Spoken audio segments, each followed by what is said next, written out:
അംർ ഇബ്നുൽ as റളിയല്ലാഹു അൻഹു പറയാണ്, എൻ്റെ ജീവിതത്തിൽ 3 ഘട്ടങ്ങളുണ്ട്. ഒന്ന്, ഞാൻ മുശ്രിക്കായിരുന്ന സമയമാണ്. അന്ന് എനിക്ക് ഏറ്റവും വെറുപ്പുണ്ടായിരുന്നത് അള്ളാഹിൻ്റെ റസൂലിനോടായിരുന്നു. അന്ന് ഞാൻ മരിച്ചിരുന്നെങ്കിൽ ഞാൻ നരകത്തിലായിരുന്നു. എൻ്റെ ജീവിതത്തിൻ്റെ 2ാമത്തെ ഘട്ടം ഞാൻ മുസ്ലിമായ തൊട്ടുടനെയുള്ള ഘട്ടമാണ്. ആ സമയത്ത് എനിക്ക് ഏറ്റവും മുഹബ്ബത്ത് ഉണ്ടായിരുന്നത്, ഏറ്റവും ബഹുമാനമുണ്ടായിരുന്നത് എൻ്റെ റസൂൽ സല്ലല്ലാഹു അലൈഹി വസല്ലമ തങ്ങളോടായിരുന്നു. പക്ഷേ എങ്കിലും മാ കുന്തു ഉതീഖു അൻ അംല ഐനിയ മിൻഹു ഇജ്ലാലൻ ലഹു സല്ലല്ലാഹു അലൈഹി വസല്ലം, നബി തങ്ങളെ ഒരിക്കൽ പോലും കണ്ണ് നിറച്ച് നോക്കാൻ എനിക്ക് സാധിച്ചിരുന്നില്ല. കാരണം നബി തങ്ങളോടുള്ള ബഹുമാനം കൊണ്ട്.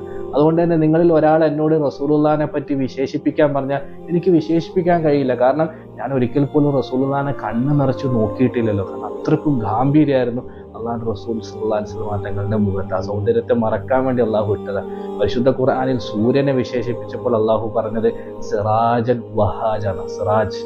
ചന്ദ്രനെ വിശേഷിപ്പിച്ചപ്പോൾ അള്ളാഹു പറഞ്ഞത് ഖമറൻ മുനീറാന്നാണ്, മുനീർ എന്ന വിശേഷണം കൊടുത്തത്. എന്നാൽ എൻ്റെ ഹബീബ് സല്ലല്ലാഹു അലൈഹി വസല്ലം തങ്ങളെ കുറിച്ച് പറഞ്ഞപ്പോൾ അള്ളാഹു പറഞ്ഞു വദാഇയൻ ഇലല്ലാഹി ബിഇദ്നിഹി വസിറാജൻ മുനീറാ.